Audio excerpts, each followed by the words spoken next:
Hello everyone, welcome to star education YouTube channel. Star education YouTube ચેનલમાં આપ સૌનું ખૂબ ખૂબ સ્વાગત છે. આજનો જે વિડીયો છે એમાં આપણે ચર્ચા કરશું 9મી જાન્યુઆરીના કરંટ અફેર. સૌથી પહેલા તો આપણી ટેલિગ્રામ ચેનલ જોઈન કરજો. સ્ટાર એજ્યુકેશનની તમામ ઓફિશિયલ અપડેટ તમને આપણી ટેલિગ્રામ ચેનલમાં મળતી રહેશે. આ ઉપરાંત આપણી એન્ડ્રોઇડ એપ્લિકેશન પણ છે, તો પ્લે સ્ટોરમાં જઈ આપણી એન્ડ્રોઇડ એપ્લિકેશન ડાઉનલોડ કરી શકો છો, અથવા તો તમને ડિસ્ક્રિપ્શનમાં પણ એની લિંક મળી જશે. અને આપણો કરંટ અફેરનો કોર્સ છે 99 રૂપિયાનો, બરાબર. એની વેલિડિટી 3 મહિનાની છે અને એમાં તમે જૂના ઓગસ્ટ 2022 સુધીના કરંટ અફેર છે એક્સેસ કરી શકશો. અને બાકી આપણો રેગ્યુલર જે 499 વાળો કોર્સ છે, બરાબર, એમાં તમને જો લાંબા ટાઈમ માટે તમારું પ્રિપેરેશનનો હેતુ હોય તો તમે 1 વર્ષ સુધીની વેલિડિટી મેળવી શકો છો 499 વાળા કોર્સમાં. એમાં તમને જૂના 2021 સુધીના કરંટ અફેરની પીડીએફ મળી જશે અને ફેબ્રુઆરી 2022 થી એમાં ટેસ્ટનો ઓપ્શન મળશે અને આમાં બધું ઓગસ્ટ 2022 થી મળશે, બરાબર, 3 મહિના વાળામાં. તો આટલો ડિફરન્સ છે બેની અંદર. તમને જે મજા આવે એ કોર્સ ખરીદો, બરાબર. બંને માટે આ પ્રાઇસ છે એ 14 જાન્યુઆરી સુધી વેલિડ રહેશે. ગણતરીના 4-5 દિવસો બાકી છે અને ઘણા લોકો જોઈન થઈ ચૂક્યા છે. અને આજે અથવા તો આવતીકાલ સુધીમાં, આજે 9 તારીખ છે અને આવતીકાલે 10 તારીખ સુધીમાં હું જે હમણાં 8 તારીખે જીપીએસસી નો પેપર હતો ક્લાસ 1-2 નો, તો એમાં કેટલા પ્રશ્નો પૂછાયા, બરાબર, પ્રૂફ સાથે હું સ્ક્રીનશોટ અપલોડ કરવાનો છું. મેં અગાઉ 2 એક્ઝામના મૂકેલા હતા, ડીવાયએસઓના અને ચીફ ઓફિસરના, બરાબર. તો એ 2 એક્ઝામમાં આપણા સ્ટાર એજ્યુકેશનમાંથી કેટલા ક્વેશ્ચન પૂછાયેલા બધું જ પ્રૂફ સાથે મેં એમાં અપલોડ કરેલું છે. તો તમે આપણી એપ્લિકેશનમાં જોઈને એ 2 વસ્તુ જોઈ શકો છો. હોમ પેજ ઉપર જ છે, બરાબર. તમે જેવું પહેલું પેજ ખોલશો એપ્લિકેશનનું, તો એમાં પહેલા પેજ ઉપર જ એ બધું રાખેલું છે, બરાબર.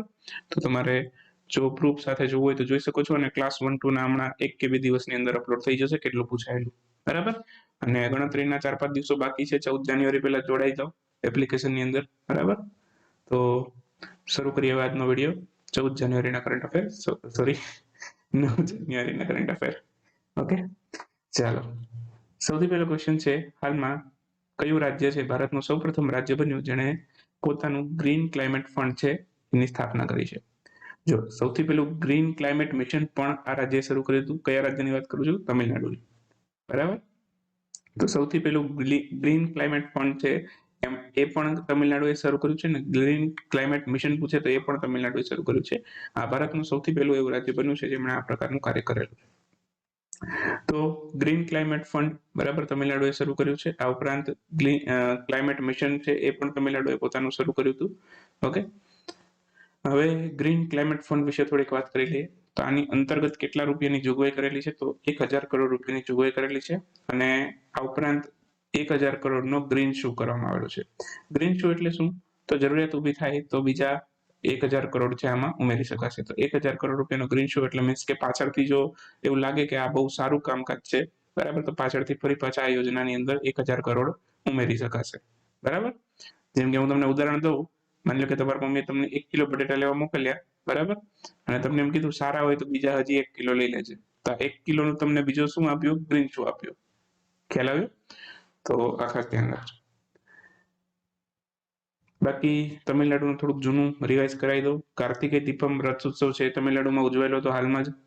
તમિલનાડુ છે, બરાબર, એની સાથે બીજા 3 રાજ્ય હતા, એટલે કુલ 4 રાજ્યની અંદર છે એક એસટીની નવી પ્રજાતિનો ઉમેરો કરવામાં આવેલો હતો. એમાં તમિલનાડુમાં કઈ જાતિનો ઉમેરો કર્યો એસટીની અંદર? તો કે નારીકોરાવન અને કુરુવિકરણ પહાડી જાતિ, આ બંનેને એસટી સમુદાયનો દરજ્જો આપ્યો તમિલનાડુમાં, બરાબર. બાકી આ 4 રાજ્યનું નામ યાદ રાખીશું જ્યાં એસટીનો ઉમેરો કરવામાં આવેલો બંધારણમાં સંશોધન કરીને. તો આ તમિલનાડુ, કર્ણાટક, હિમાચલ અને છત્તીસગઢ, આ 4 રાજ્યની અંદર ઉમેરો કરવામાં આવેલો હતો. બાકી તમિલનાડુ ભારતનું સૌથી પહેલું રાજ્ય છે જેણે ક્લાઇમેટ ચેન્જ મિશન શરૂ કર્યું, એ વાત થઈ ગઈ આપણે. અને ભારતમાં ડાયરેક્ટર જનરલ ઓફ ઓડિટની ભૂમિકા ભજવનાર સૌથી પહેલું રાજ્ય કયું એવું પૂછાય તો એમાં પણ તમારું આન્સર શું આવશે? તમિલનાડુ. તમિલનાડુના મુખ્યમંત્રીએ મહાકવિ સુબ્રમણ્યમ ભારતીયારનું ઉદ્ઘાટન કરેલું હતું હાલમાં જ. પછી ફ્રેન્ડ્સ ઓફ લાઇબ્રેરી કાર્યક્રમ છે પણ તમિલનાડુમાં હમણાં જ શરૂ થયેલો, બરાબર. અને બાકી તમિલનાડુનો જે કુલાનકુલમ ન્યુક્લિયર પાવર પ્લાન્ટ છે, બરાબર, ત્યાં 4 નવા 1000 વોટના 1000 મેગાવોટ 4 નવા 1000 મેગાવોટના ન્યુક્લિયર પાવર પ્લાન્ટ છે એની સ્થાપના થશે. 4 માંથી 2 છે, બરાબર, એ 2025 સુધીમાં બની જશે. આ ગઈકાલે જ આપણે વાત કરી હતી, યાદ હોવું જોઈએ. 2025 સુધીમાં અને બાકીના 2 ક્યાં સુધીમાં? તો કે 2027 સુધીમાં. એટલે ટોટલ 2027 સુધીમાં 4 નવા મળી જશે તમિલનાડુને. હાલમાં કેટલા છે? હાલમાં 2 1000 મેગાવોટના છે અને બીજા 4 નવા આવશે એટલે કુલ કેપેસિટી કેટલી થઈ જશે 2027માં? તો કે 6000 મેગાવોટ, બરાબર। તો આ બધું તમિલનાડુ વિશે આપણે યાદ રાખવાનું છે। એના પછીનો નેક્સ્ટ ક્વેશ્ચન છે, હાલમાં જે 17મો પ્રવાસી ભારતીય દિવસ એના મુખ્ય અતિથિ તરીકે કયા દેશના રાષ્ટ્રપતિને આમંત્રિત કરવામાં આવેલું છે? હમણાં 2-4 દિવસ પહેલા પણ આપણે વાત કરી હતી। હવે આજે પાછું 9 જાન્યુઆરી પ્રવાસી ભારતીય દિવસ છે, તો આજે પણ આપણે થોડીક વાત કરી લઈએ। આ ગુયાનાના રાષ્ટ્રપતિને આપણે બોલાવવાના છે, બરાબર। તો ઓપ્શન સી આપણો આન્સર થશે। અને આ માટે એમને આપણે એક પુરસ્કાર પણ આપવાનો છે, પ્રવાસી ભારતીય સન્માન। તો 17મા પ્રવાસી ભારતીય દિવસના અવસર ઉપર મુખ્ય અતિથિ પણ છે ગુયાનાના રાષ્ટ્રપતિ, એમનું નામ છે મોહમ્મદ ઇરફાન અલી। ક્યાં ઉજવશું આપણે? મધ્યપ્રદેશના ઇન્દોર ખાતે, બરાબર। અને પ્રવાસી ભારતીય દિવસના એક દિવસ પહેલા યુવા પ્રવાસી ભારતીય દિવસ હોય છે, તો એમાં ઓસ્ટ્રેલિયાના સાંસદ સભ્ય છે જેનેટા મસ્કેરાહાસ, બરાબર। તો એમને આપણે બોલાવવાના છે। બાકી પ્રવાસી ભારતીય દિવસની આ માટેની થીમ છે diaspora reliable partners for Indians progress in Amrit Kaal. એની થીમ છે, થીમ પણ આપણે યાદ રાખીશું। શા માટે આપણે પ્રવાસી ભારતીય દિવસ ઉજવીએ છીએ? તો કે 1915માં 9મી જાન્યુઆરીએ 1915નો આ દિવસ છે, જ્યારે ગાંધીજી દક્ષિણ આફ્રિકાથી પરત આવેલા, તો એની યાદમાં આપણે આ દિવસને પ્રવાસી ભારતીય દિવસ તરીકે ઉજવીએ છીએ। ચલો, કોઈ મને કહેશે કે ગાંધીજી દક્ષિણ આફ્રિકા શું કામ ગયેલા હતા? તમારે મને કહેવાનું છે કોમેન્ટ બોક્સની અંદર કે ગાંધીજી દક્ષિણ આફ્રિકા શું કામ ગયા હતા, બરાબર। ચલો, હવે આ સૌથી પહેલી વખત આપણે પ્રવાસી ભારતીય દિવસ ક્યારે ઉજવ્યો એની વાત કરી લઈએ। તો આને પણ થોડુંક મસ્ત હિસ્ટ્રી છે 17મો કઈ રીતે। તો 2003માં, બરાબર, આપણે આ પ્રવાસી ભારતીય દિવસ ઉજવવાની શરૂઆત કરી, બરાબર। 2003માં ઉજવવાની શરૂઆત કરી, તો તમને મગજમાં પ્રશ્ન થવો જોઈએ કે અત્યારે 17મો કેમ, બરાબર।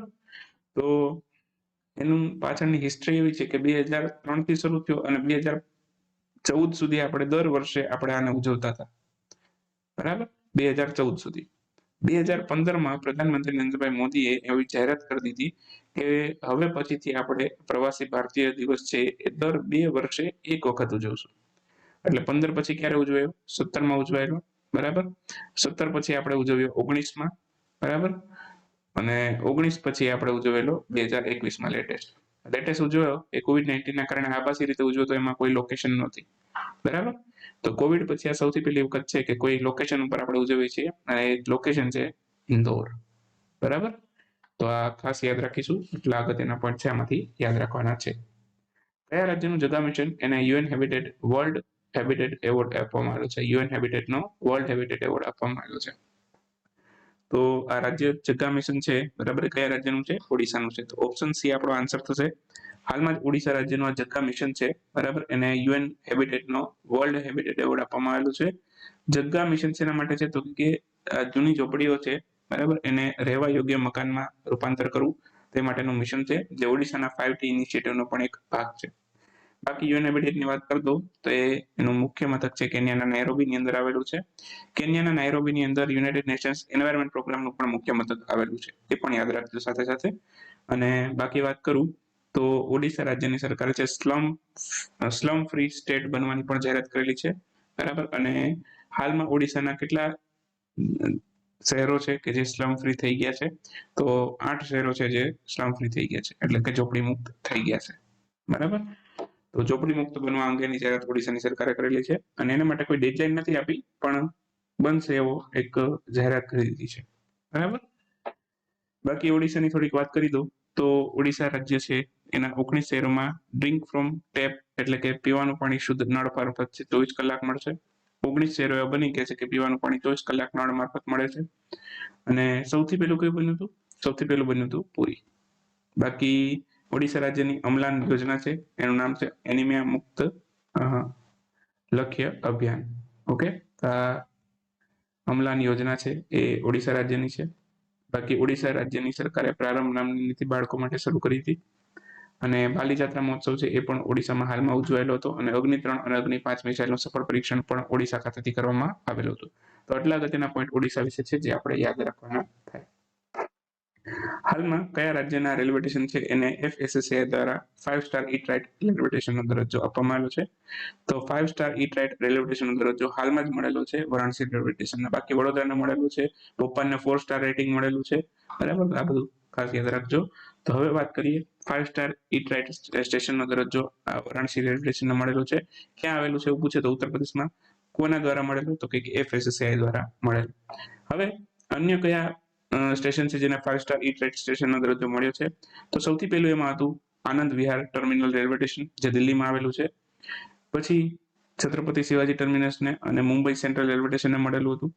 એના પછી વડોદરા રેલવે સ્ટેશનને મળેલું, જે ગુજરાતમાં આવેલું છે, અને ચંદીગઢ રેલવે સ્ટેશનને પણ મળેલું છે. તો આટલા રેલવે સ્ટેશનને 5 સ્ટાર ઈ ટ્રેડ સ્ટેશનનો દરજ્જો મળેલો છે. બરાબર. ભોપાલનું એટલે કીધું કેમ કે હમણાં થોડાક ટાઈમ પહેલા 1-2 મહિના પહેલા જેને 4 સ્ટાર ઈ ટ્રેડ સ્ટેશનનું પ્રમાણપત્ર મળ્યું હતું. હવે FSSAI ની વાત આવી છે તો હમણાં જ એના નવા સીઓ બન્યા છે ગંજી કમલાવી રાવ. એને યાદ રાખી લેશું. પૂરું નામ યાદ રાખી લેશું, food safety and standard authority of India. આ એનું પૂરું નામ છે. સ્થાપના 5 સપ્ટેમ્બર 2008 ના રોજ, મુખ્ય મથક નવી દિલ્હીમાં. ચેરપર્સન એના છે રાજેશ ભૂષણ. હાલમાં જ કયા દેશ દ્વારા વિશ્વની સૌપ્રથમ મધમાખી માટે વેક્સિન છે એને મંજૂરી આપવામાં આવી છે? તો વિશ્વની સૌથી પહેલી આ મધમાખી માટેની વેક્સિન બનાવવામાં આવી છે અને આને મંજૂરી આપી છે હાલમાં અમેરિકાએ. તો ઓપ્શન બી આપણો આન્સર થશે. શું જરૂરિયાત થઈ આ મધમાખી માટેની વેક્સિન બનાવવા માટેની? તો આ મધમાખીની વેક્સિન છે, બરાબર, એ એટલા માટે બનાવી છે કે ત્યાં મધમાખીની અંદર છે બેક્ટેરિયાથી થતો એક રોગ થઈ ગયો છે અને એના કારણે બધી મધમાખી છે એની અંદર આ રોગ ફેલાઈ ગયો છે. તો આ રોગનું નામ છે અમેરિકન ફેલબ્રુડ ડિઝીઝ. અમેરિકન ફેલબ્રુડ ડિઝીઝ નામનો રોગ છે, તેની બધી મધમાખીમાં ફેલાઈ ગયો છે. અને આ મધમાખીને આ રોગ થઈ જાય, બરાબર, પછી ખેડૂત પાસે, એટલે કે જે મધમાખીનો ઉછેર કરે છે એની પાસે મધમાખીઓને મારવા સિવાય કોઈ રસ્તો જ રહેતો નથી. બરાબર. બધી મધમાખીઓ ફેલાય છે જે ધીમે ધીમે કરીને. તો એનાથી બચવાનો એક જ રસ્તો છે કે બધી મધમાખી છે, બરાબર, એને મારી નાખવી. બરાબર. બાકી તો જેટલી પણ મધમાખીઓ છે અમેરિકાની અંદર, બધી જ આ બેક્ટેરિયાથી ઇન્ફેક્ટેડ થઈ જશે. તો હવે જે બેક્ટેરિયાથી થાય છે, બેક્ટેરિયાનું નામ પણ યાદ રાખી લેશું. પેનિબેસિલસ લાર્વે. પેનિબેસિલસ લાર્વે નામનો બેક્ટેરિયા છે જેનાથી આ મધમાખીઓની અંદર આ રોગ થાય છે, બરાબર. અને એના માટેની સૌથી પહેલી વેક્સિન છે અમેરિકાએ મંજૂર કરી દીધી છે. બાકી વિશ્વ મધમાખી દિવસ ક્યારે ઉજવાય એને યાદ રાખી લેશું. 20મી મે હોય છે વિશ્વ મધમાખી દિવસ. નેક્સ્ટ ક્વેશ્ચન છે હાલમાં જ વર્લ્ડ ડે ઓફ વાર ઓર્ફન એની ઉજવણી ક્યારે થઈ હતી? વર્લ્ડ ડે ઓફ વાર ઓર્ફન છે, બરાબર, આ 6 જાન્યુઆરીના રોજ ઉજવવામાં આવેલો હતો. તો 6 જાન્યુઆરી વર્લ્ડ ડે ઓફ વાર ઓર્ફન ઉજવાય છે, એટલે કે અનાથો માટેનો વિશ્વ દિવસ, યુદ્ધમાં અનાથો માટેનો વિશ્વ દિવસ ખાસ યાદ રાખીશું. અને એની થીમ છે સ્ટેન્ડિંગ અપ ટુ વાર અફેક્ટેડ ચિલ્ડ્રન. તો 2023 માટેની થીમ યાદ રાખીશું, સ્ટેન્ડિંગ અપ ટુ વાર અફેક્ટેડ ચિલ્ડ્રન એની થીમ છે. એના પછીનો બહુ અગત્યનો ક્વેશ્ચન, વર્ષ 2023ના પુરુષ હોકી વર્લ્ડ કપનું આયોજન છે ભારતના કયા રાજ્યમાં કરવામાં આવશે? તો વર્ષ 2023નો પુરુષ હોકી વર્લ્ડ કપ છે, બરાબર, એનું આયોજન આપણા ભારતમાં થશે. ઓપ્શન બી આપણો આન્સર થશે. તો ભારતની અંદર આ 2023નો પુરુષ હોકી વર્લ્ડ કપ થશે. એના માટે શુભંકર છે, એક કાચબો છે જેનું નામ રાખવામાં આવ્યું છે ઓલી. તો શુભંકરનું નામ યાદ રાખીશું, બરાબર, ઓલી છે. અને ઓલી શું છે એવું પૂછે તો કાચબો છે. અહીં તમે જોવો છો આ છે ઓલી, બરાબર. તો એનો શુભંકર છે. બાકી ભારતની વાત કરું તો અત્યાર સુધીમાં એક જ વખત FIH પુરુષ હોકી વર્લ્ડ કપ છે આપણે જીત્યો છે 1975માં. બાકી ઇન્ટરનેશનલ હોકી ફેડરેશન દ્વારા આનું આયોજન કરવામાં આવે છે. સ્થાપના એની 7 જાન્યુઆરી 1924માં થઈ હતી. મુખ્ય મથક સ્વિટ્ઝરલેન્ડના લોઝેનમાં છે. અને બાકી ઓડિશા રાજ્યની અંદર છે આનું આયોજન થવાનું છે પુરુષ હોકી વર્લ્ડ કપનું. તો ત્યાં એક નવું સ્ટેડિયમ પણ થયું છે હોકી માટેનું, બિરસા મુંડા આંતરરાષ્ટ્રીય હોકી સ્ટેડિયમ ઓડિશાની અંદર. હાલમાં એનું ઉદઘાટન ત્યાં કરવામાં આવેલું છે. હવે ક્વિક ન્યૂઝ ઉપર આવી જઈએ. ક્વિક ન્યૂઝમાં સૌથી પહેલો ક્વેશ્ચન આજના વિડીયોમાં, દુઆરે સરકાર યોજના આ કયા રાજ્યની યોજના છે જેને હાલમાં જ એક એવોર્ડ મળેલો છે, ડિજિટલ ઇન્ડિયા એવોર્ડ, બરાબર. તો આ દુઆરે સરકાર યોજના છે પશ્ચિમ બંગાળની છે. તો આન્સર આવશે પશ્ચિમ બંગાળ. હાલમાં કઈ ભારતની પ્રથમ ગ્રીન સ્ટીલ બ્રાન્ડ બની જે તાજેતરમાં સ્ટીલ મંત્રી જ્યોતિરાદિત્ય સિંધિયા દ્વારા લોન્ચ કરવામાં આવી છે? તો કલ્યાણી ફોરેસ્ટા છે, બરાબર, આ ગ્રીન સ્ટીલ બ્રાન્ડ બનેલી છે. G20 પ્રેસિડેન્સી હેઠળ પ્રથમ સંયુક્ત નાણાં અને આરોગ્ય ટાસ્ક ફોર્સ બેઠકની વર્ચ્યુઅલ મોડમાં બેઠક યોજાઈ હતી. તો આ બેઠકની સહ અધ્યક્ષતા કયા દેશે કરી હતી? ઇટલી અને ઇન્ડોનેશિયા બંને સહ અધ્યક્ષતા કરી હતી. હાલમાં નીચેનામાંથી કઈ સંસ્થાએ કોલ 2022 એનાલિસિસ એન્ડ ફોરેકાસ્ટ ટુ 2025 આ રિપોર્ટ છે બહાર પાડ્યો છે? કઈ સંસ્થાએ બહાર પાડ્યો છે? તો આ ઇન્ટરનેશનલ એનર્જી એજન્સી બહાર પાડેલો છે. હાલમાં જ ક્રાયોમેશ ટેકનોલોજી છે સમાચારોમાં છે, આ શેની સાથે સંબંધિત છે? તો કોરલ રીફ કન્વર્ઝેશન સાથે સંબંધિત છે. તો આન્સર આવશે કોરલ રીફ કન્વર્ઝેશન. ભારતની ઇસરોએ ડીપ ટેક સ્ટાર્ટઅપ છે એના સપોર્ટ કરવા માટે કઈ કંપની સાથે સમજૂતી કરાર કર્યા છે? તો એણે સમજૂતી કરાર કર્યા છે માઇક્રોસોફ્ટ સાથે. તો આન્સર આવશે માઇક્રોસોફ્ટ. બિરસા મુંડા આંતરરાષ્ટ્રીય હોકી સ્ટેડિયમનું ઉદઘાટન હાલમાં ક્યાંથી થયું? ઓડિશામાંથી. હમણાં જ કીધું મેં તમને. ભારતની અંદર આનો 2023નો હોકી વર્લ્ડ કપ પણ યોજાશે ઓડિશામાં, તો એ પણ આપણે યાદ રાખીશું. અને એનું પેલું શુભંકર શું હતું? ઓલી. હાલમાં પર્પલ ફેસ્ટ 2023નું આયોજન ક્યાં કરવામાં આવેલું? ગોવામાં કરવામાં આવેલું પર્પલ ફેસ્ટ. આન્સર આવશે ગોવા. હાલમાં જ કઈ કંપનીએ સ્પેસ એક્સની મદદથી પુશાન આલ્ફા નામના સેટેલાઇટને લોન્ચ કર્યો છે? તો દિગંતરા સ્પેસ નામની આપણી કંપની છે, ભારતની છે. તો એણે સ્પેસ એક્સની મદદથી આ પુશાન આલ્ફા નામનો સેટેલાઇટ છે લોન્ચ કર્યો છે. કયો સેટેલાઇટ લોન્ચ કર્યો પણ પૂછી શકે. હાલમાં જ સૌથી પહેલી વખત ભારતની અંદર એક ફોર્મ્યુલા ઈ વર્લ્ડ ચેમ્પિયનશિપનું આયોજન થશે, બરાબર. તો એ કયા રાજ્યમાં થશે? આ તેલંગાણા અને હૈદરાબાદમાં થશે. વિધાનસભાના નવા સ્પીકર કોણ બન્યું હિમાચલ પ્રદેશની અંદર? હિમાચલ પ્રદેશની અંદર વિધાનસભાના નવા સ્પીકર બન્યા કુલદીપસિંહ પઠાનિયા. અને વિરેન્દ્રસિંહ પઠાનિયા કન્ફ્યુઝ ન કરતા. વિરેન્દ્રસિંહ પઠાનિયા કોણ છે ખબર છે ને? કોમેન્ટ કરો ચલો. વિરેન્દ્રસિંહ પઠાનિયા કોણ છે? ચલો યાદ હોવું જોઈએ. Next question. હાલમાં જ આસમ વૈભવ પુરસ્કાર છે, આનાથી કોને શરૂઆત કરવામાં આવેલા? તો હાલમાં 2022-23નો આસમ વૈભવ પુરસ્કાર જાહેર થઈ ગયો. ગયા વર્ષે રતન ટાટાને આપેલો તો આ વખતે તપન સૈકિયાને આપેલો છે, ડોક્ટર તપન સૈકિયાને. National genome editing and training સેન્ટરનું ઉદઘાટન હાલમાં કયા સ્થળે કરવામાં આવ્યું? આ પંજાબમાં કરવામાં આવ્યું. તો બસ 9 જાન્યુઆરીનો વિડીયો આ સાથે સમાપ્ત કરીએ. મળીએ આવતીકાલે 10મી જાન્યુઆરીના વિડીયોમાં. ત્યાં સુધી રજા લેશું. આવજો. Bye bye. Good night. શુભરાત્રી. Thank you for watching Star education.